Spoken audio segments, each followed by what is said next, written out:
The day I found the medical report stating my husband was going permanently blind was the exact same day he threw a divorce petition on our oak table. He wanted the luxury Maine Lodge to play house with his internet model, leaving me the barren West pastures and the breeding licenses. He said he didn't care about the legacy, he just wanted her. I didn't scream. I simply folded his diagnosis away and nodded. Fine, keep the lodge. Honestly, letting an arrogant man stumble blindly into his own ruin felt like a twisted kind of relief. The property division happened faster than I could have ever imagined. We sat across from each other in the lawyer's downtown office. The mahogany table felt cold under my hands. Vance leaned back in his leather chair, a smug smile playing on his lips. He thought he was brilliant. He really did. Oh, he slid the separation agreement toward me with absolute confidence. He was taking the Maine Lodge, the manicured show arenas, the expensive imported Italian leather saddles, and the established ranch brand name, everything that looked good on a magazine cover. He generously left me the West pastures, the barren, rocky land where the brood mares were kept, and the breeding licenses. To him, the breeding program was just dirt, sweat, and endless veterinary bills. It wasn't glamorous. It wouldn't get Ruby more followers on her social media. He didn't understand the bloodlines. He didn't know that the real money, the quiet generational wealth, wasn't in the shiny show horses, but in the genetics of those dusty brood mares standing in the West pasture. He was trading the gold mine for the gift shop, and I was letting him. And I picked up the pen. I didn't hesitate. I didn't ask for a single piece of the antique furniture we had picked out together. I just signed my name. Clara. 3 swift motions, and it was done. Vance watched me, his brow furrowed. He was waiting. He was waiting for the tears. He was waiting for me to throw the pen, to scream at him for giving away our home to a 22-year-old internet model. Society always expects a betrayed woman to explode, to shatter plates, to cry on the floor, to beg for answers that don't exist. That is the hot emotion they prepare for. It feeds their ego.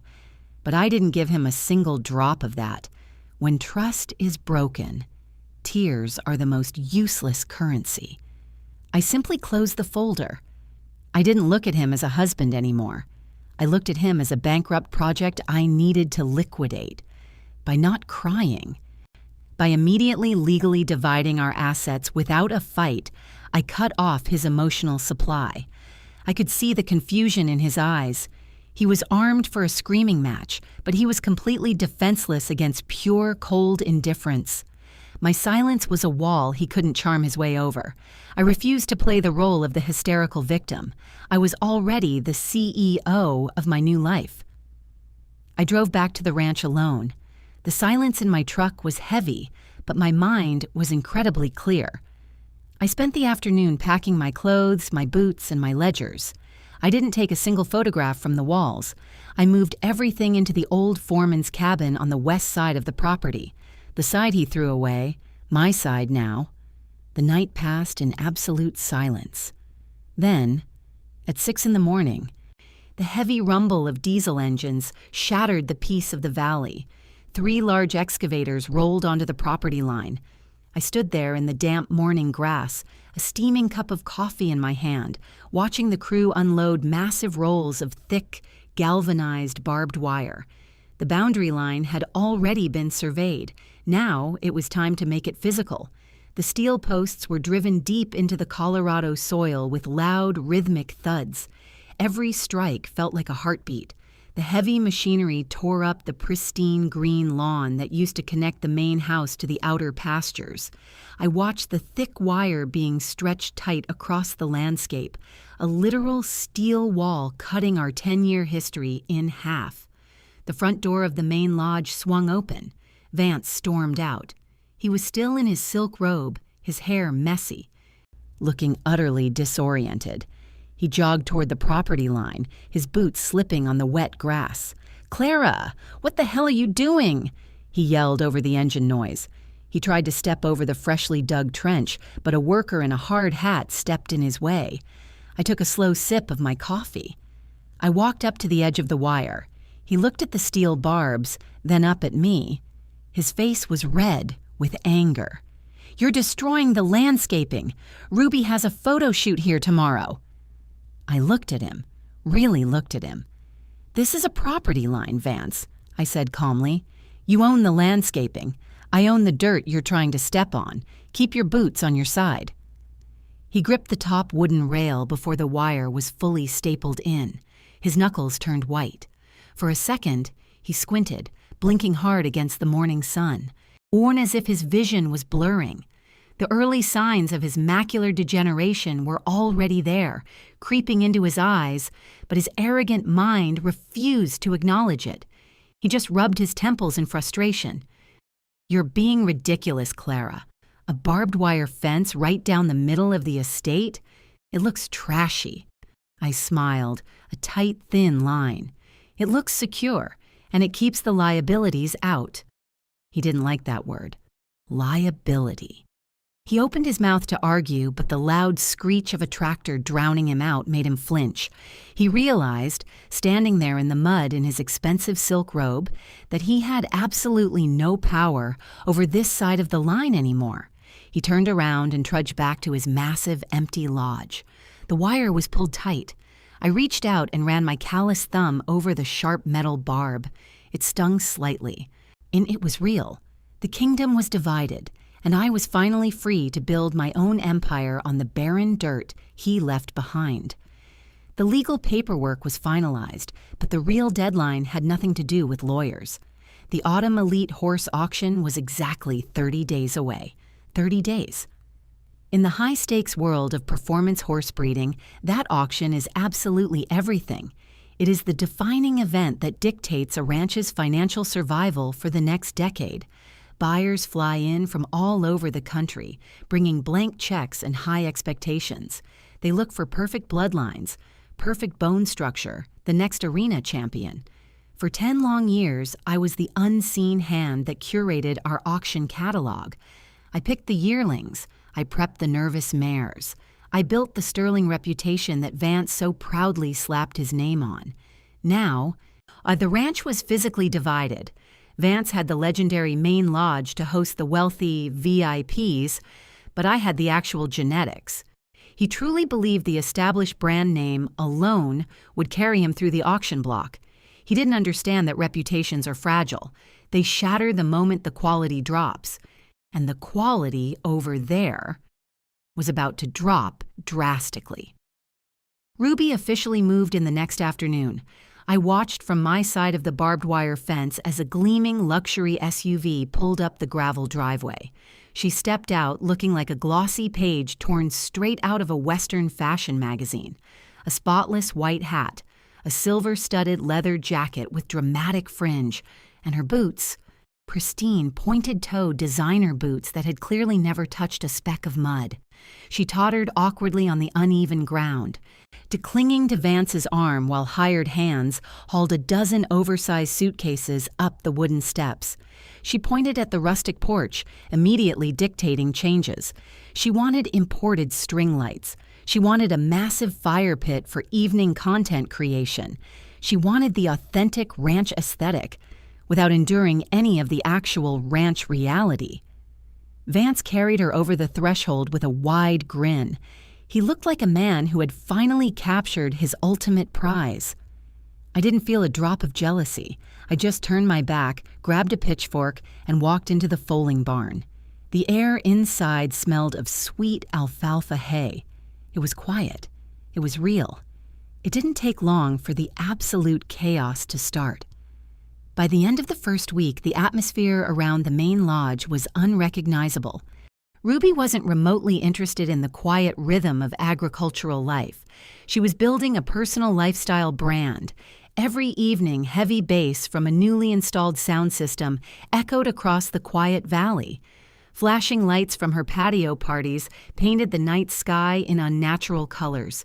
Expensive cars lined the dirt driveway, filled with influencers who treated our working livestock facility like a rented vacation backdrop. They drank champagne leaning on the wooden fence lines. They posed aggressively with the sensitive show horses, snapping hundreds of photos with bright flashes. Horses are prey animals. They need routine, And above all, they need calm. The constant noise and unpredictable crowds were a total disaster for their nervous systems. Over on my side, the pregnant broodmares paced anxiously in the dark, and I spent my nights walking the long fence line, murmuring softly to them, gently checking their elevated heart rates. I watched the neon party lights reflect in their wide, frightened eyes. Vance let it all happen. He played the master of the grand estate, pouring drinks and posing for Ruby's cameras. But I could see the subtle, terrifying cracks forming. From a safe distance, I watched him try to read a basic feed invoice under the bright patio lights. He held the paper close to his face, then pulled it far away, squinting hard. He rubbed his eyes aggressively, loudly blaming the flashing party strobes or the expensive tequila. He adamantly refused to admit that the blurriness in his vision was permanent. He was choosing to live in a loud illusion, completely ignoring the dark fog creeping in. Meanwhile, the clock kept ticking down. 20 days left. 15 days. 10 days until the auction doors opened. While they partied, I worked. My hands grew rougher by the day. I groomed my selected yearlings until their coats shone like polished copper. I meticulously finalized their registration papers. I didn't have a multi-million-dollar lodge to show them off in. I just had the barren west pasture, a sturdy barn, and the undeniable truth of their bloodlines. Vance thought he had successfully locked me out of the kingdom. He didn't realize I had quietly walked away with the only thing that actually mattered. Let them have their loud parties. The auction block would reveal exactly who owned the future. The custom horse trailer rolled up the main driveway a week later. It was massive, painted in glossy black with gold trim. I leaned on my wooden pitchfork, watching from my side of the barbed wire.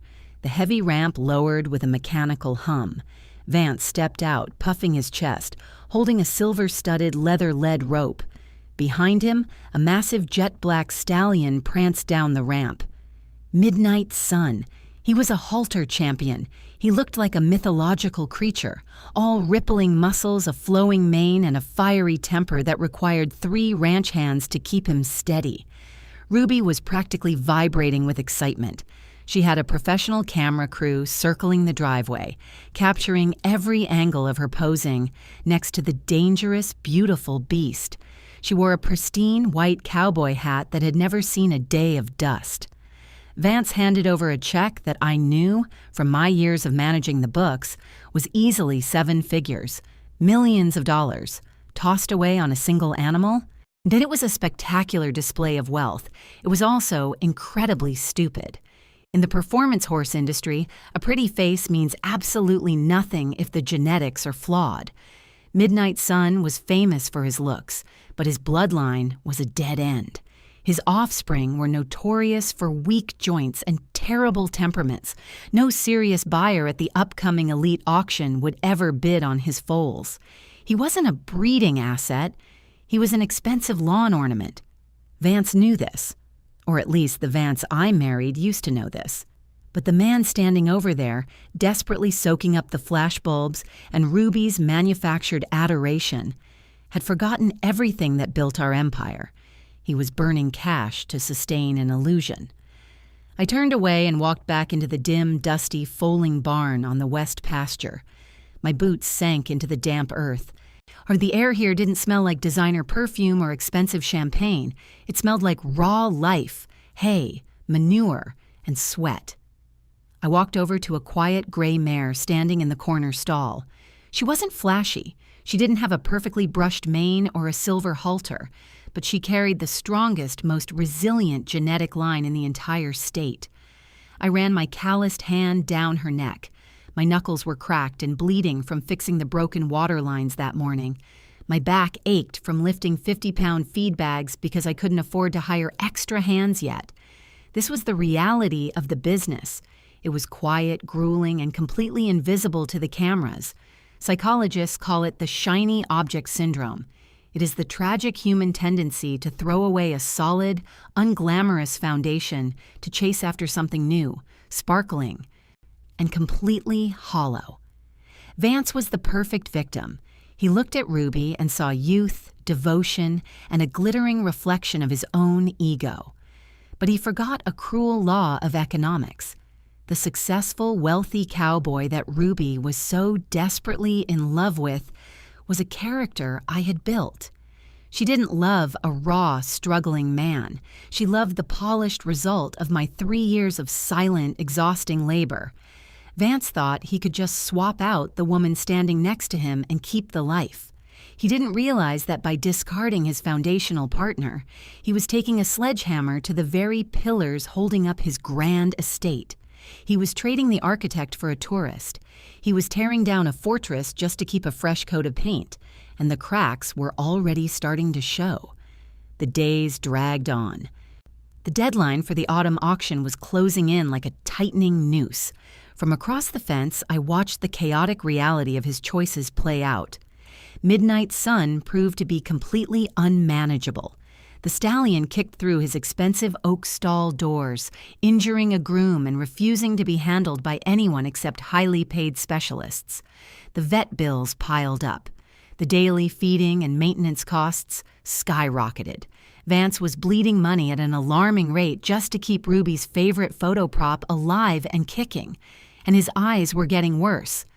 I noticed it in the subtle, terrifying ways he tried to hide it. I saw him trip over a simple coiled hose in the courtyard. I saw him aggressively swipe at the air as if trying to clear a persistent fog from his vision, then quickly look around to see if anyone had noticed. And he was losing his sight, and with it, his grip on reality. But instead of facing the darkness, he clung harder to the blinding, expensive lights. He bought Ruby more jewelry. He ordered more custom saddles that he would soon be unable to use. He hosted louder, wilder parties on the main deck. It was a desperate, panicked noise to drown out the silent collapse of his world. I didn't pity him. I didn't feel the slightest urge to cross that barbed wire and save him from himself. I just kept my head down. I documented the bloodlines. I calculated the feed ratios. I prepared my quiet, dusty mares for the auction block. I let him buy all the shiny objects he wanted because I knew when the auction hammer finally fell, all the glitter in the world wouldn't save a hollow foundation. When the macular degeneration was moving faster than he wanted to admit. I could see it clearly from across the barbed wire. I watched him every morning as I fed the mares. He started misjudging the distance to the wooden fence posts. He would confidently reach for a heavy iron gate latch and miss it by 2 solid inches, his hand grasping at empty air before quickly correcting itself. He thought no one noticed. He thought he was hiding the darkness perfectly. But out here on the ranch, nature doesn't care about your pride. If you can't see the ground you walk on, the ground will eventually claim you. He was compensating by moving faster, talking louder, and dressing flashier. He was desperately trying to outrun the fog in his eyes. A group of wealthy investors arrived at the main lodge on a Tuesday morning. They drove sleek black luxury cars that looked absurd on our dirt roads. They were the kind of men who bought horses for prestige, not for passion. Vance desperately needed their money. Without my breeding program, his credit lines were bleeding dry. He walked out onto the grand wooden porch to greet them. I noticed his feet immediately. For 5 years, I was the one who ordered his boots. I had them custom-made by a quiet, generational cobbler down in Texas. Thick, heavy cowhide, wide, squared toes, and most importantly, deep, aggressive rubber treads on the soles. A working livestock facility is a dangerous place. You need grip. You need roots. But Ruby didn't like those boots. She said they looked clunky and old. She said they didn't match the billionaire cowboy aesthetic she was trying to curate for her followers. And she bought him a new pair. I recognized the designer label even from a distance. They were imported Italian leather, pointed toes, and completely, flawlessly smooth on the bottom. They were shoes carefully crafted for walking on marble floors and velvet red carpets. They were not made for the slick, unpredictable mix of mud, loose gravel, and morning dew that coated the stable yard. Vance led the investors toward the showcase stable to reveal Midnight Sun. Ruby walked right beside him, wearing a pristine white sundress and holding her phone out to record the grand tour. Vance was talking animatedly, waving his hands, pointing blindly toward the massive barn doors. He wasn't looking at the ground. He couldn't really see the ground anyway. The fog in his vision hid the slight, uneven incline leading up to the stable doors. And it was slick with fresh morning dew and packed dirt. He stepped up with his chin held high. The smooth Italian leather found absolutely zero traction. His foot shot out from under him. It wasn't a small, graceful stumble. It was a violent, total loss of control. He fell backward, his arms flailing wildly in the air. He hit the earth with a sickening, heavy thud. His shoulder slammed into the hard, packed mud, and his head snapped back, narrowly missing the sharp edge of the wooden water trough. A thick cloud of brown dust and wet earth kicked up around him. The elegant, untouchable billionaire cowboy was suddenly just a broken man sprawling helplessly in the dirt. Silence fell over the yard. The investors froze in their tracks. But it was Ruby's reaction that echoed the loudest. She didn't drop her phone. She didn't fall to her knees to check if he was bleeding. She leaped backward. She actually jumped away from him, letting out a sharp, theatrical shriek. She looked down at the hem of her white dress, then at the thick mud splattered across Vance's expensive jacket. "Vance!" she shrieked, her voice shrill and completely devoid of any actual concern. "Oh my God, you're covered in mud! Don't move! You're gonna get it on me!" She didn't reach out a single finger to help him. She just stood there, hovering safely on the dry concrete, clutching her designer bag to her chest. Vance lay there for a long, agonizing moment. He blinked up at the bright sky. He reached out a trembling hand, expecting someone to pull him up, expecting his partner to be right there in the dirt with him. I used to pull him out of the mud all the time. When a frightened foal kicked him, when a heavy tractor stalled in the pouring rain, I was always there, covered in the exact same grime, gripping his forearm and pulling him to his feet. But Ruby just stared down at him with an expression of pure disgust. The wealthy investors exchanged awkward, pitying glances. Finally, one of the hired ranch hands had to rush over and awkwardly haul Vance to his feet. He stood there, covered in wet earth, humiliated in front of the exact men he desperately needed to impress. He looked at Ruby. He looked at her spotless white dress and her empty, perfectly manicured hands. I watched the cold realization wash over his face.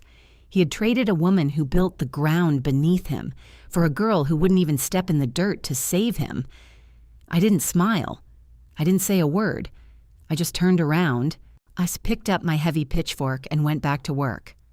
Dr. Hayes's battered farm truck pulled up to my cabin the following evening.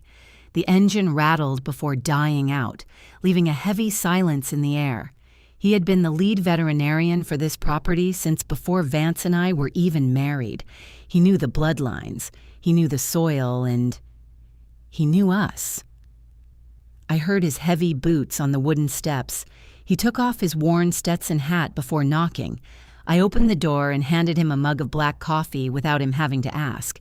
He took a long, slow sip, standing in the doorway, staring out across the barbed wire toward the main lodge.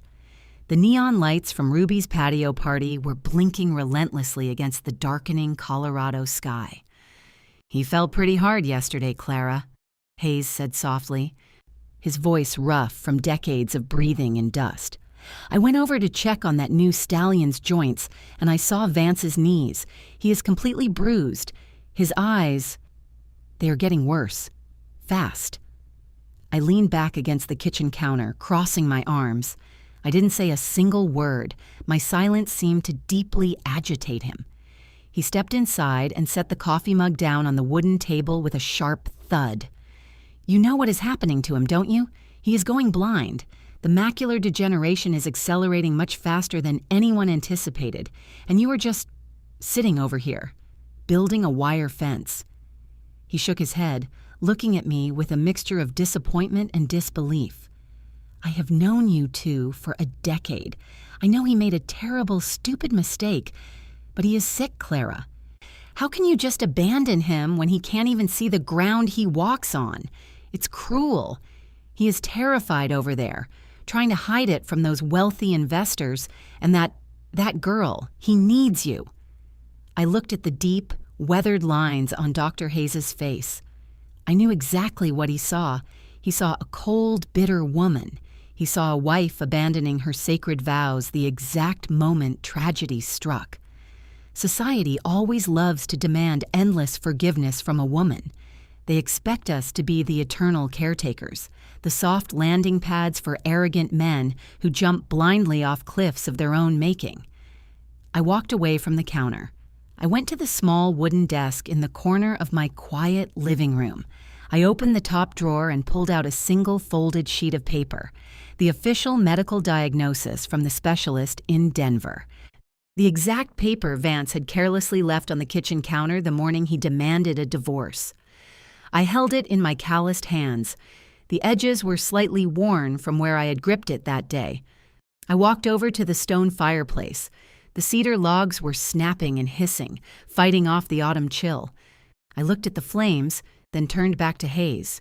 "I know there are people who will judge me, Hayes, just like you are doing right now," I said smoothly, keeping my voice entirely level. "They will say a decent woman wouldn't leave a sick man to fend for himself in the dark, but they forget a very thin, very crucial boundary. I am not his attending doctor, and I am definitely not his wife anymore." I held the paper closer to the heat. This piece of paper, when it was given to me with the unspoken expectation that I would automatically shoulder the devastating burden of his failing body. The clinic in Denver still has all the original files in their digital system. The specialists will still call him to schedule his treatments. What I am holding is not a necessary medical record. It is a life sentence. A life sentence to serve a man who willingly destroyed our marriage to play a billionaire cowboy for an internet model. Hayes stood there in the center of the room, his jaw tight. He wanted to argue, to appeal to my morality. But Clara, he is stumbling around over there. That girl isn't going to take care of him. She barely even looked at him when he hit the dirt. I nodded slowly. I know, and that is exactly the love he chose. He chose a woman who only loves the polished boots, not the mud on them. He didn't just throw away a wife. He threw away the one person who would have read the feed charts to him when his eyes finally failed. He threw away the hands that would have guided him through the stables in the pitch black. He traded my absolute loyalty for her social media followers. So, why should I pay the price for his terrible investment? I didn't wait for Hayes to answer. I tossed the folded paper directly into the center of the burning logs. We both watched in complete silence as the edges curled, turning brown, then black. A bright, blue flame shot up instantly. It consumed the complicated medical jargon, the devastating prognosis, and the invisible chains that Vance thought he still had wrapped around my neck. The blue flame danced over the ashes, burning clean and incredibly bright. My duty to that man ended the exact second he slid that divorce paper across the table, I said quietly, watching the last white corner of the diagnosis turn to gray dust. I don't wish him harm, Hayes, but I absolutely refuse to sacrifice my youth, my hard work, and my dignity to act as a free nurse for a traitor. This fire doesn't hurt him. It just sets me free. You can finish your coffee, but don't ever come into my house and tell me how to handle a man who dug his own grave. Hayes didn't say another word. He picked up his hat, nodded once, and walked out into the cold night. The mornings in Colorado were getting much colder, carrying the sharp, bitter bite of late autumn. I was out by the long row of water troughs just past dawn, using a heavy metal shovel to break the thick layer of ice that had frozen over the surface during the night. The sun was just starting to crest over the jagged peaks of the Rocky Mountains, casting long, stark shadows across the packed dirt. That was when I heard the uneven crunch of boots on gravel. I looked up and saw him walking toward the barbed wire fence. Vance. He wasn't walking with the confident, heavy stride of a rodeo champion anymore. His steps were terribly hesitant, slightly off balance, like a man walking on a rocking ship. He He kept his chin tilted down, carefully watching his feet, but even with that precaution, his designer boot caught heavily on a raised tree root. He stumbled forward, his arms flailing for a second before he caught himself. He quickly stood up straight, rolling his shoulders back. I looking around aggressively to see if any of the ranch hands had witnessed his moment of weakness. He didn't see me standing perfectly still in the dark shadow of the foaling barn until he was right up against the dividing wire. "Clara," he barked, his voice carrying that familiar, demanding edge. It wasn't a greeting. It was an order, loud and abrasive. I stepped out into the morning light, leaning my weight against the handle of my shovel. I didn't walk an inch closer to the fence. I just stood my ground and waited in silence. He gripped the top wooden rail of the fence post. I could see his knuckles turning stark white from the pressure. He was squinting incredibly hard, his eyes narrowing to small slits as he tried to bring my face into focus. "Those medical files from the Denver clinic, yeah, the ones from my routine physical back in March. Where exactly did you pack them?" he demanded, his tone clipped and agitated. I looked at him calmly, noting the slight tremor in his jaw. "I left all your personal documents in the black leather binder on your massive mahogany desk, Vance, right where you explicitly asked me to leave them." He scowled, waving his hand in a frantic, dismissive gesture. "Well, they aren't there, and I need to know what that so-called specialist said about the chronic headaches I was having. I am pretty sure those old allergy medications are severely messing with my vision. Everything is getting incredibly blurry in the mornings, especially in the bright light. Did the clinic ever send a follow-up email about the long-term side effects?" It was pathetic, really. A grown man, or a multimillionaire who prided himself on absolute dominance, standing there in the freezing mud, desperately fishing for a convenient excuse. Allergies, medication side effects, a bad reaction to the high altitude. He would gladly accept anything but the actual truth. In the study of human behavior, psychologists identify this as the very first and most stubborn stage of grief, absolute denial. His body was actively failing him. The darkness was physically creeping into the dead center of his eyes, destroying his macula, and he knew it. Deep down, in the quiet, terrifying hours of the night, when the loud patio parties ended and he was left utterly alone in his dark bedroom, he knew exactly what was happening to him. But the fragile, inflated ego of an arrogant man simply cannot process its own destruction. He viewed illness not as a biological reality, but as a personal insult to his power. He couldn't face the reality of his own permanent weakness. He couldn't bear to pick up a phone, call the specialist, and hear the horrific words spoken out loud to him. So he instinctively pushed that unbearable psychological burden onto me. It was a fascinating, twisted paradox playing out across the barbed wire. He had brutally demanded a divorce. He had eagerly replaced me with a younger, flashier model who looked perfect in his social media posts. Yet in his moment of absolute paralyzing fear, his subconscious mind didn't drag him back to Ruby's warm bed. It dragged him right out into the freezing cold, right back to the fence, right back to me. For an entire decade, I had been his ultimate safety net. Whenever a financial crisis hit the ranch, whenever a lucrative breeding deal fell through, I was always the one who absorbed the heavy shock.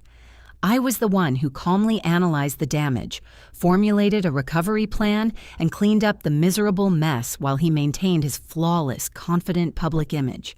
He was completely conditioned to expect me to manage his disasters. Standing there, he silently wanted me to look into his medical history. He wanted me to gently, softly explain his symptoms to him. He desperately wanted me to tell him that it was just a minor, fixable issue, to soothe his rising panic like a mother comforting a frightened child after a nightmare. He fully intended to run away to his shiny new life, but he still expected me to carry the heavy emotional weight of his dying eyes. I took a slow breath. I looked straight into his cloudy, terrified eyes. feeling nothing but a profound emptiness.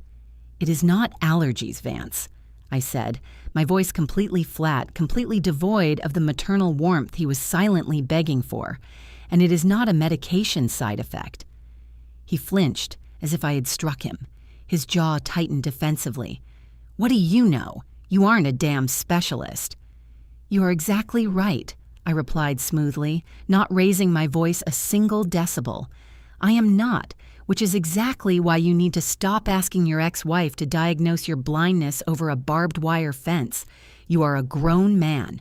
Pick up your phone, call the Denver clinic, ask them to read your macular degeneration diagnosis to you one more time.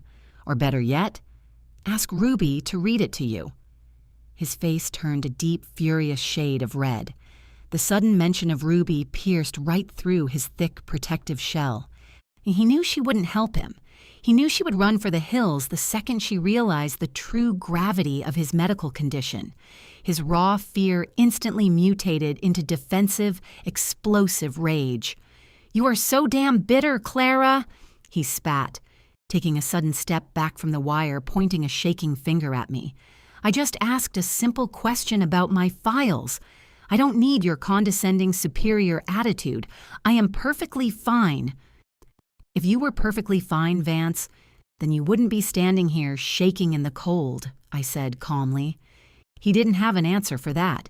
He just glared at me, his chest heaving heavily under his expensive jacket, his hands trembling uncontrollably at his sides. He wanted to scream at me, to assert his usual dominance, but the terrifying reality of his failing sight was slowly suffocating him, and he spun around abruptly, almost tripping over his own expensive, smooth-soled boots again, and began the long, unsteady walk back to his massive, empty lodge.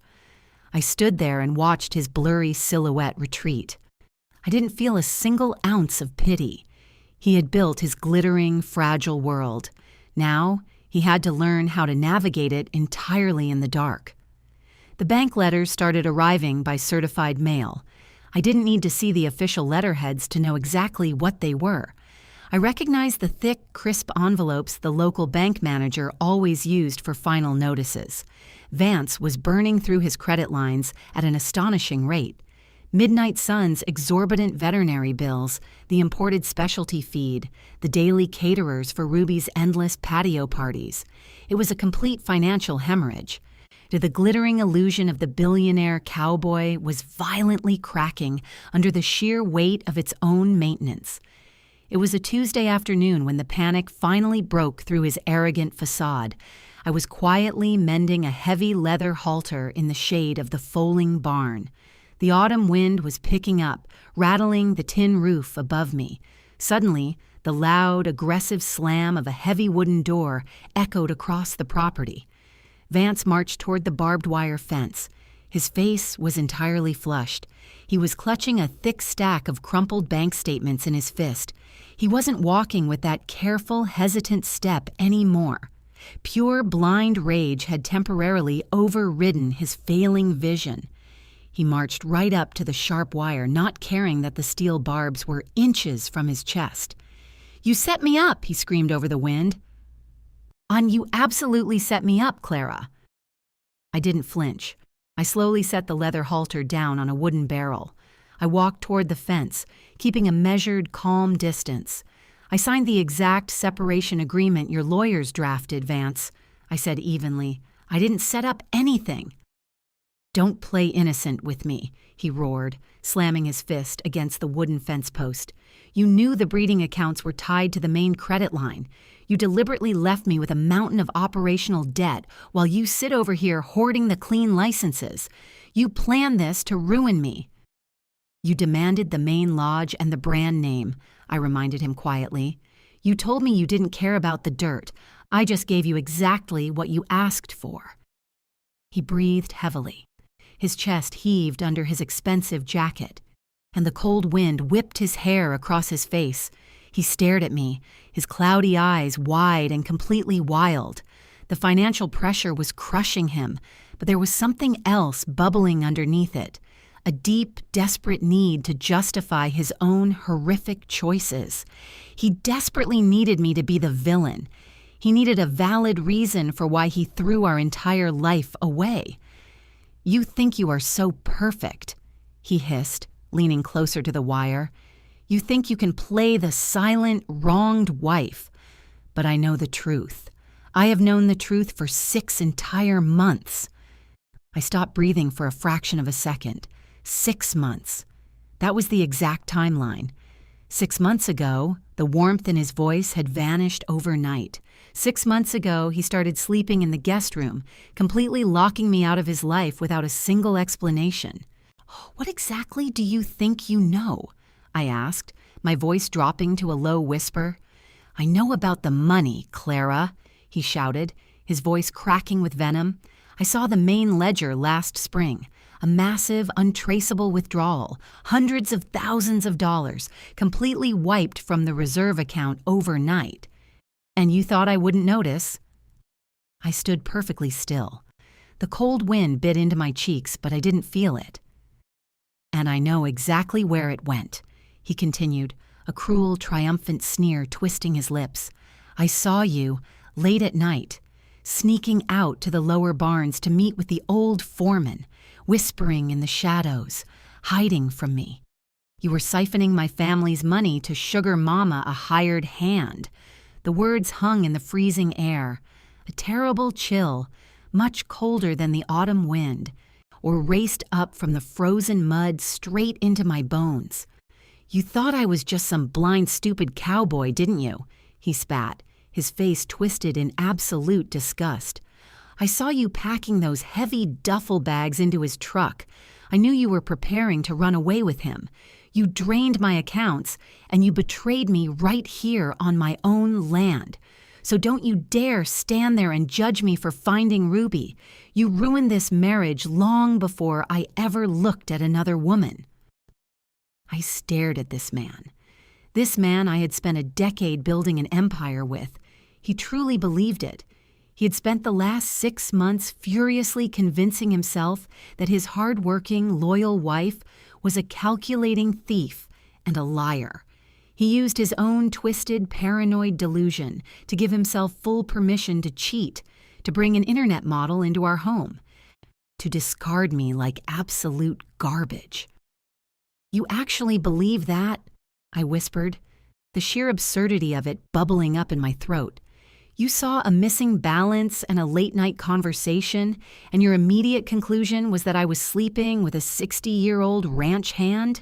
I didn't think," he snarled, gripping the barbed wire until it cut into his expensive leather gloves.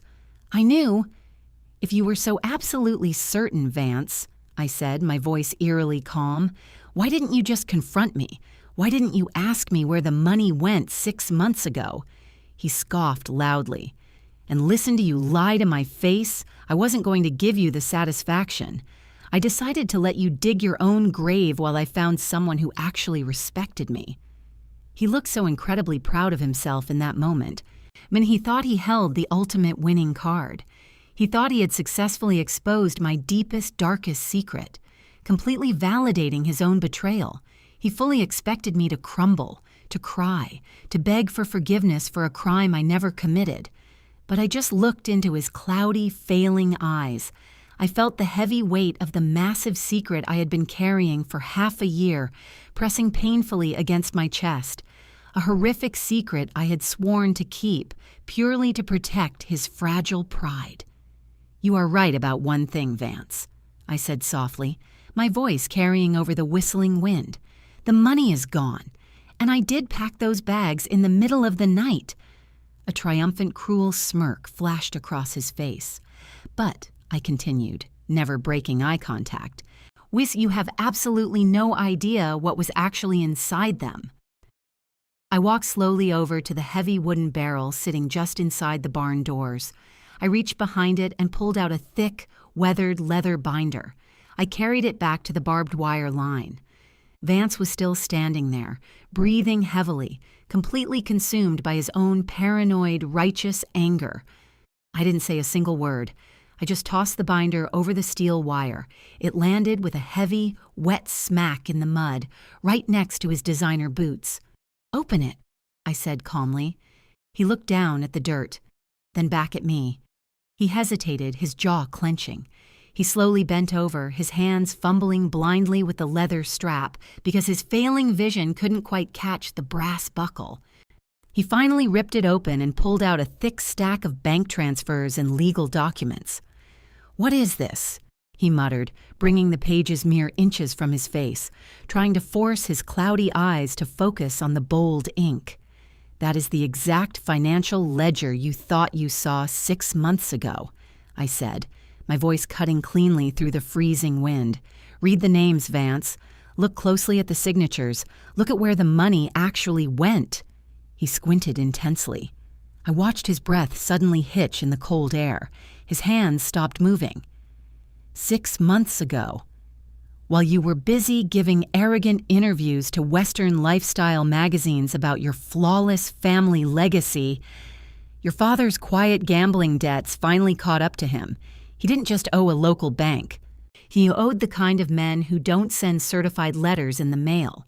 They were coming to take the ranch. They were going to put your father in a federal prison, and they were going to drag your precious, spotless brand name through the dirt for the whole world to see. I paused, letting the harsh truth settle over the wire. He came to me, Vance. He didn't go to his own son, because he knew your fragile, inflated ego absolutely could not handle the shame of his failure. So I handled it for him.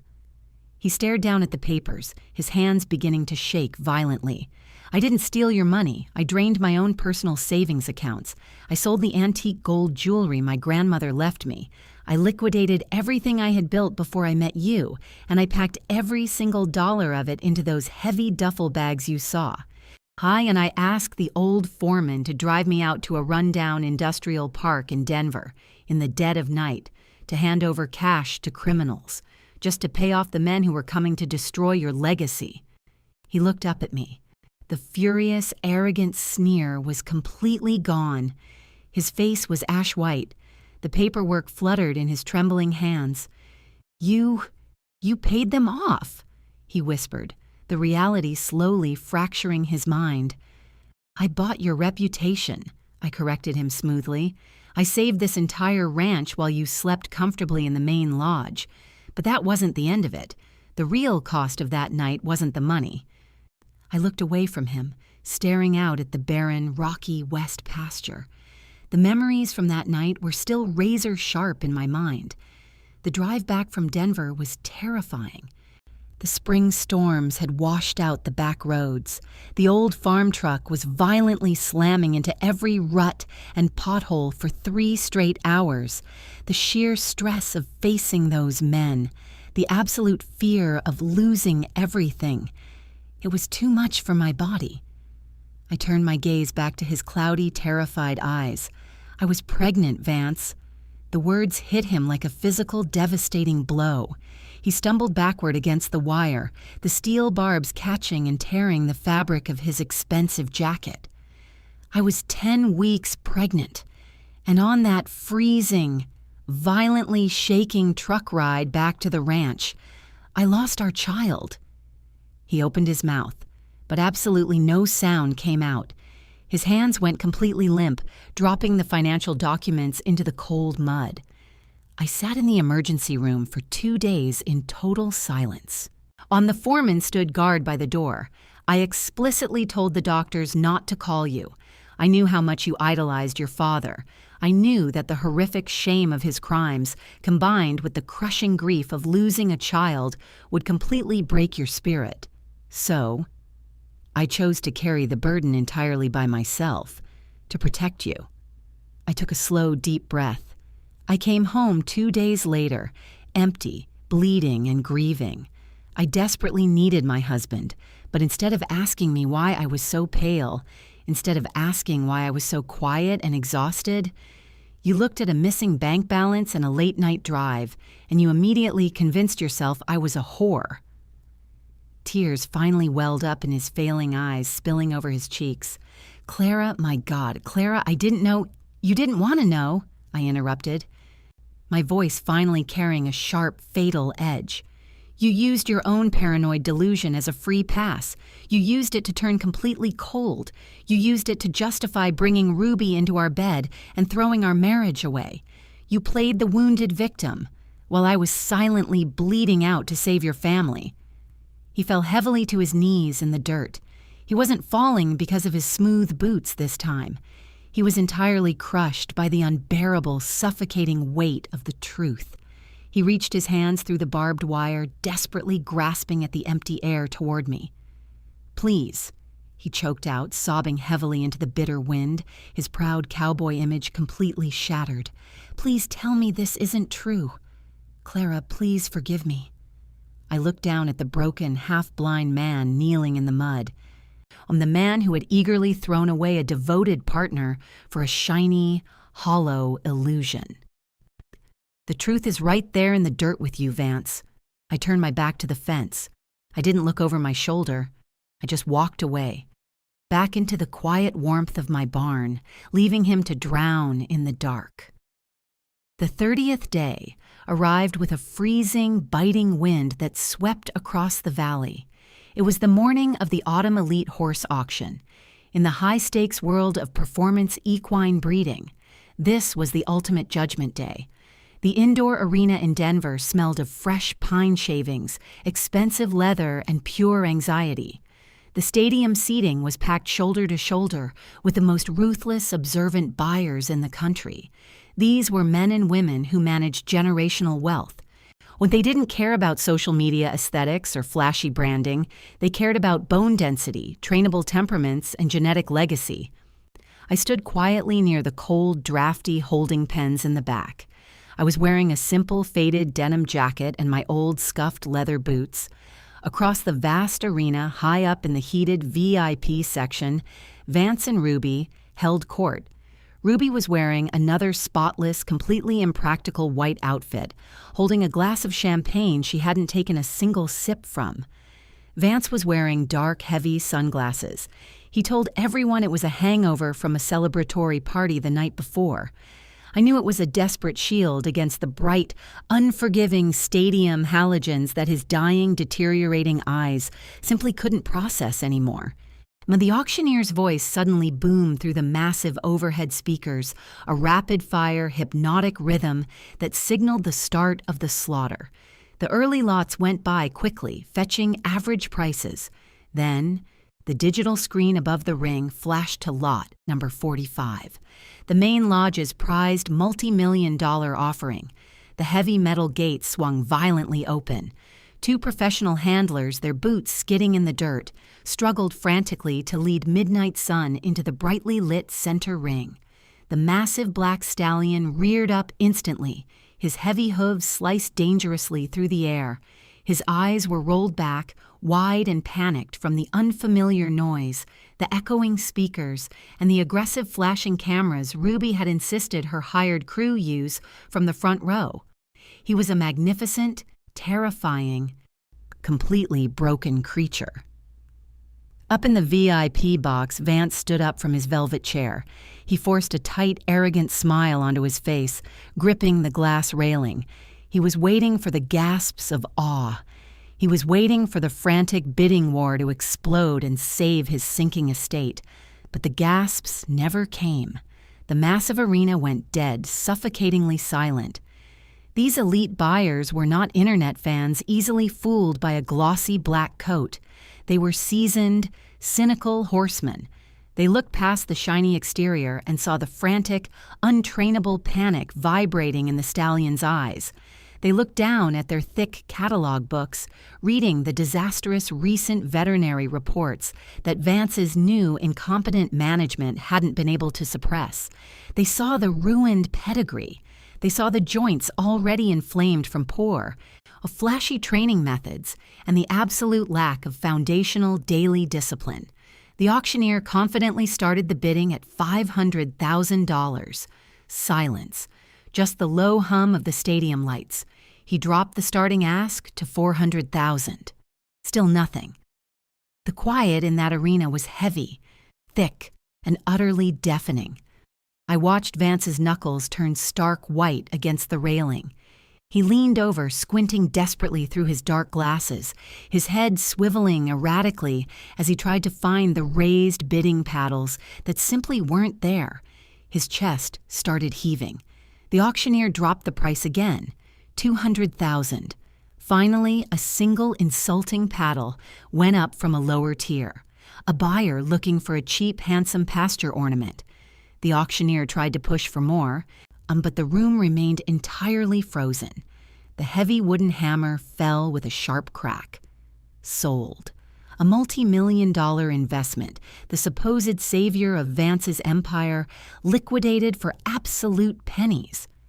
Vance collapsed back into his chair, his face completely drained of all color, his hands shaking violently in his lap. Ruby didn't lean in to comfort him. She didn't even look at his devastated face. She was busy staring down at her glowing phone screen, already scrolling for an exit strategy. 15 minutes later, the announcer called lot number 50. My lot. The heavy gates opened smoothly. I didn't need two struggling, terrified handlers. I walked out into the center ring entirely by myself, holding a plain, worn leather lead rope. Walking calmly right beside me was a young, quiet roan stallion. He was born and raised on the rocky, barren dirt of the West pasture. He didn't rear up. He didn't panic at the blinding lights or the roaring crowd. He walked with a steady, incredibly powerful rhythm, his ears flicking attentively toward my voice, his muscles moving with perfect fluid grace under a coat that shone purely from months of my own calloused hands brushing him down. He was the absolute culmination of 10 long years of silent, exhausting, invisible labor.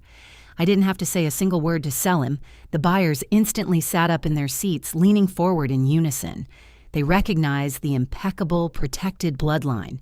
They saw the flawless, sturdy bone structure, the calm, deeply intelligent mind that only comes from a stable, disciplined, loving environment. The auctioneer didn't even have to work the crowd. The starting bid of $300,000 was shattered in 4 seconds. Paddles shot up aggressively across the entire arena. 500, 800, 1 million. The numbers climbed higher and higher, a relentless, beautiful, soaring rhythm of true validation. I stood perfectly still in the center of the ring, gently stroking the stallion's strong, warm neck. I didn't bother to look up at the VIP box.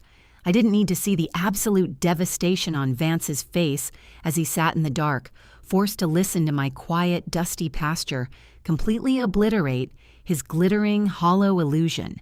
The hammer finally slammed down at $2.4 million. The crowd erupted into genuine roaring applause. I calmly handed the lead rope to the new owner's handler, gave my horse one last gentle pat, and walked out of the ring.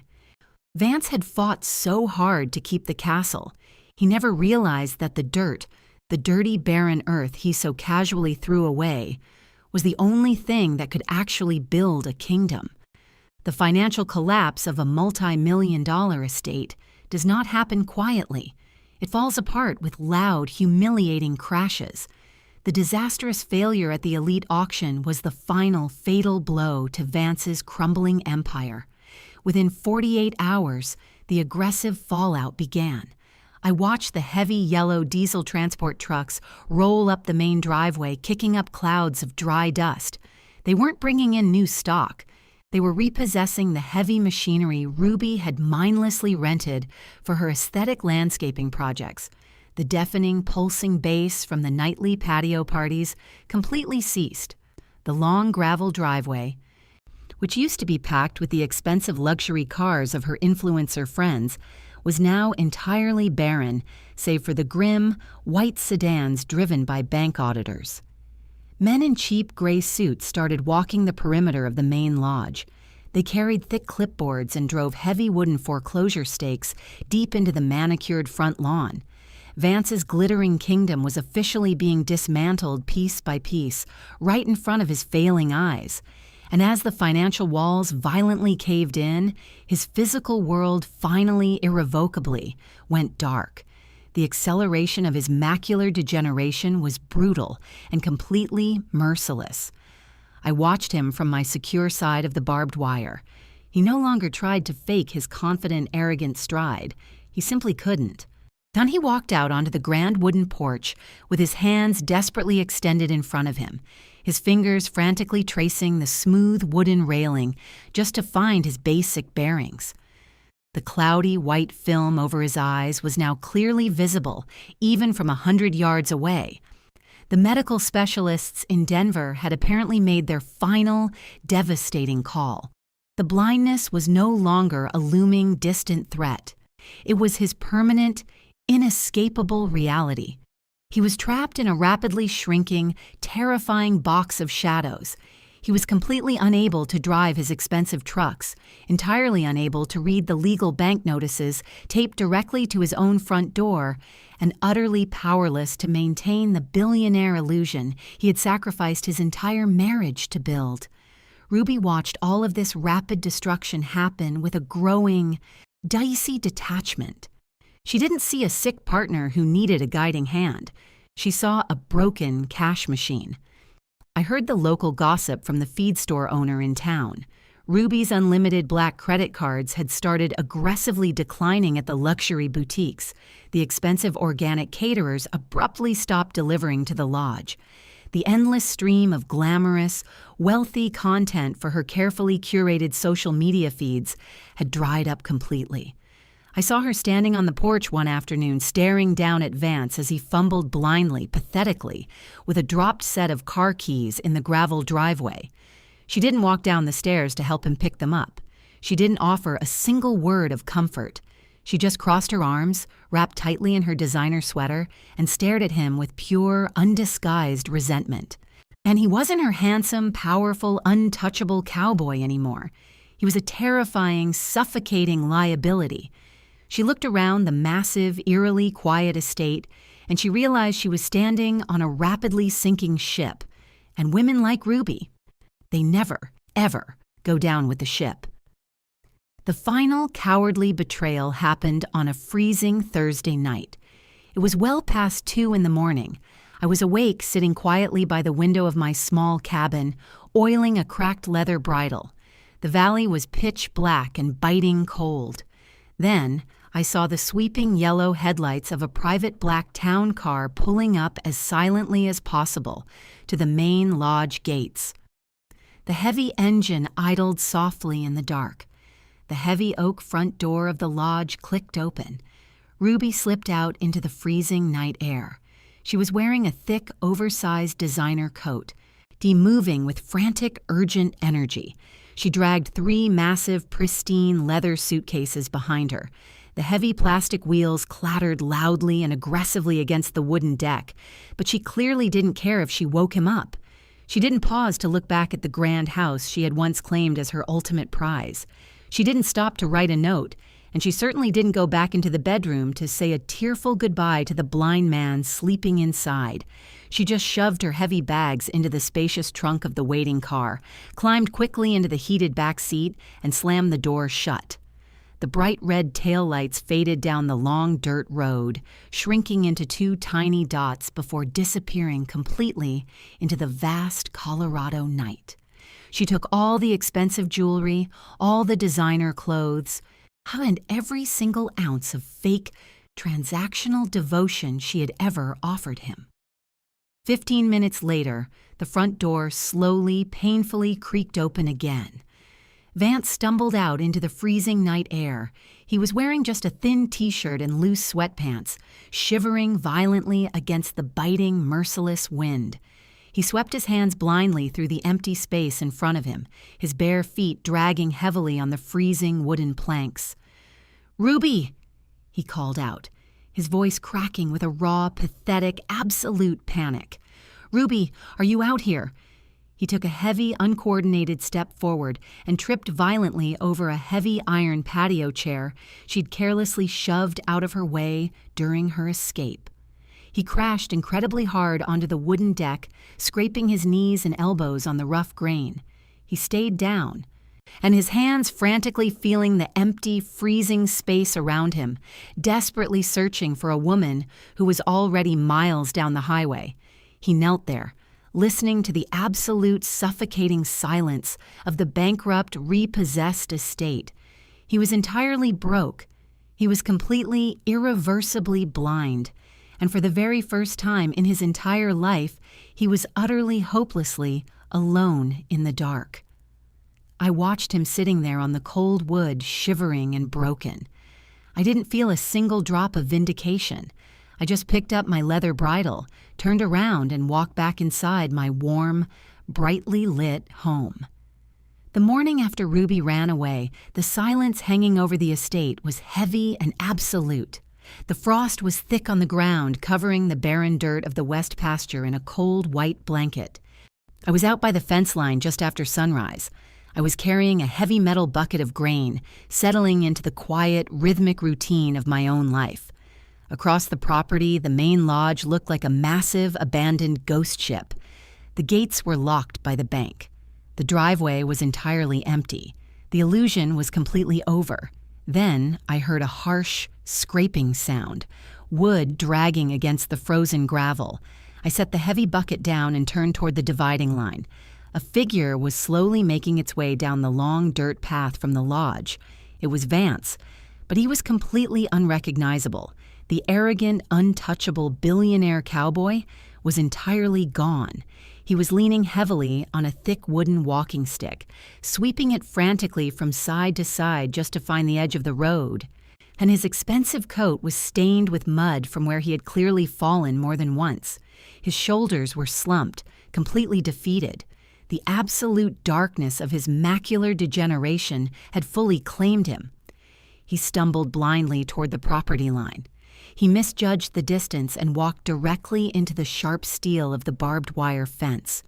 The metal barbs bit into his coat and scratched his bare hands, but he didn't even pull away. He just gripped the freezing wire desperately, using it to hold himself upright. "Clara!" he called out. His voice was cracked, raw, and completely devoid of any pride. "Clara, please, are you out here?" I walked slowly toward the fence. My boots crunched softly on the frozen grass. I stopped just a few feet away from him. "I am here, Vance," I said, my voice perfectly level. And the moment he heard my voice, his legs completely gave out. He collapsed onto his knees in the freezing mud, his hands still clinging to the sharp wire. He just started sobbing. Heavy, desperate, ugly sobs that violently shook his entire chest. "I lost everything, Clara," he choked out, gasping for air in the bitter cold. "The bank took the lodge. They took the horses. Ruby? She packed her bags and left me in the middle of the night. I woke up and she was just gone. I have nothing left and I can't see... Clara, I can't see the ground. Everything is just dark. Please, please come back. Help me save the ranch. I was so stupid. I made a terrible mistake." I stood there in the quiet morning air, looking down at the broken man kneeling in the dirt. This was the man who had been my entire world for 10 years, the man I had bled for, the man I had silently sacrificed my own child to protect. For months, I thought this exact moment would bring me a massive rush of triumph. I thought watching the arrogant traitor lose everything would fill me with a hot, vindictive satisfaction. I thought I would feel victorious. But as I watched his thin, trembling frame shivering against the wire, the satisfaction simply wasn't there. There was only a profound, heavy stillness in my chest. Looking at his sightless eyes, I finally understood the absolute, terrifying cruelty of his disease. It wasn't just stealing his vision. It was a relentless thief that had completely stripped away his dignity, his autonomy, and his fierce cowboy pride. It had locked him inside a shrinking, suffocating box of permanent darkness. All of his grand arrogance, his obsessive need for status, his cruel and selfish choices. They were entirely pulverized by the brutal, unforgiving reality of biology. Nature had delivered its ultimate verdict, and it was infinitely more punishing than any revenge I could have ever orchestrated. The universe had simply allowed him to have exactly what he asked for, and then stripped away his ability to even look at it. I realized, standing there in the cold, that I didn't hate him anymore. You cannot hate a ghost. The punishment the natural world had handed him had far exceeded any human wrath. He reached a trembling hand blindly through the gap in the barbed wire, desperately grasping at the empty air, hoping to find me. "Please, Clara," he sobbed, his face buried in his chest. "I am begging you. Forgive me." I looked at his shaking, outstretched fingers. I didn't move an inch. I didn't reach out to pull him from the dark. "I do forgive you, Vance," I said softly, the words hanging like a quiet mist in the freezing air. "I forgive you for all of it." He let out a sharp, breathless gasp of pure hope, his blind eyes turning upward toward the sound of my voice. "But forgiveness does not mean I will climb down into the grave with you," I continued smoothly, my tone sealing his fate. "You demanded this division. You chose the beautiful, hollow illusion over the foundation that loved you, and now you have to live in the absolute dark you created." I took a slow step back from the steel wire. No, please, Clara, don't walk away," he begged frantically, his voice breaking into a hysterical scream. "Don't leave me here." I didn't answer. I didn't offer another word of comfort or condemnation. I simply turned my back to the fence, picked up my heavy grain bucket, and walked calmly back toward my warm, brightly lit barn. I left him kneeling in the freezing mud, his desperate sobs echoing endlessly across the barren, divided land. I didn't turn back. I kept my eyes fixed straight ahead on the warm, yellow light spilling from the open doors of my foaling barn. The sound of his desperate weeping slowly faded behind me, swallowed completely by the freezing winter wind. I walked into the barn and slid the heavy wooden door shut. The heavy iron latch dropped into place with a solid, echoing thud. It was the sound of an entire decade finally coming to a complete and absolute close. I didn't cry. I didn't feel the need to mourn a man who had already been dead to me for months. I just picked up my leather halter, hung it on its proper hook, and went to sleep. The next morning, I woke up before the sun. I put on my old, scuffed boots, stepped out into the freezing dirt, and started to build. The first few months were incredibly difficult. The winter was completely unforgiving, bringing relentless blizzards that buried the fences in waist-deep snow. I was running the entire West Pasture alone, relying entirely on the capital from the autumn auction to keep the lights on and the heaters running. I spent my days breaking thick ice in the water troughs with a steel sledgehammer. I spent my afternoons stacking heavy bales of alfalfa, and I spent my evenings tracking the bloodline genetics, late into the cold nights. My hands blistered and bled until the skin turned to rough leather. My back ached with a constant, dull fire. But every single drop of sweat was entirely mine. I wasn't building a fake, glittering illusion for a magazine cover anymore. I was cultivating life. When the spring thaw finally arrived, the barren dirt of the West Pasture began to physically transform. The foals started dropping. They were magnificent, strong, and incredibly healthy. The word quickly spread through the elite equine circles. The buyers who had witnessed the spectacular failure of the main lodge now turned their complete attention to the quiet, dusty side of the barbed wire fence. By the middle of the summer, I had to hire a full staff just to manage the influx of high-end clients. We built 2 new state-of-the-art barns. We laid down miles of fresh, white fencing that gleamed under the Colorado sun. We irrigated the dry earth until it bloomed into miles of lush, the thick green grass. The West Pasture was no longer the discarded, worthless half of a broken estate. It was officially the premier performance breeding center in the entire state. My waiting list for yearlings stretched out for 3 solid years. People didn't come to my ranch to drink expensive champagne or take photos for the internet. They came with a deep, quiet respect for the authentic, generational quality of the horses I produced. They respected the dirt. They respected the work. They respected me. Exactly 1 year later, I was standing by the outer pasture fencing. The late afternoon sun was casting a warm golden glow across the rolling green hills. I was watching a group of young colts sprinting across the grass, their coats shining with perfect health. It was a picture of absolute, unshakable peace. And I heard the soft crunch of boots on the gravel behind me. I didn't tense up. I didn't brace myself for an argument or a ridiculous demand. I just smiled. David walked up and stood quietly beside me, resting his arms on the wooden top rail. He was the lead equine geneticist from the university in Denver, the man who had helped me map out my breeding strategy during those long winter nights. He didn't wear designer clothes. He wore a faded canvas jacket and a pair of deeply scuffed practical work boots. He understood the science of the bloodlines, but more importantly, he understood the raw soul required to maintain them. We stood there in a comfortable, easy silence. He didn't need to fill the air with loud, arrogant boasting. He didn't need to prove his worth to an invisible audience. He slowly reached out and took my hand in his. He didn't trace the soft skin of my wrist. He ran his thumb gently over my knuckles, over the thick, rough calluses that had built up from years of gripping coarse ropes, lifting heavy metal buckets and pulling foals in the middle of the freezing night. Vance had always hated these calluses. He used to tell me to buy expensive lotions, to wear soft gloves so I could look the part of a billionaire's wife at his fancy dinners.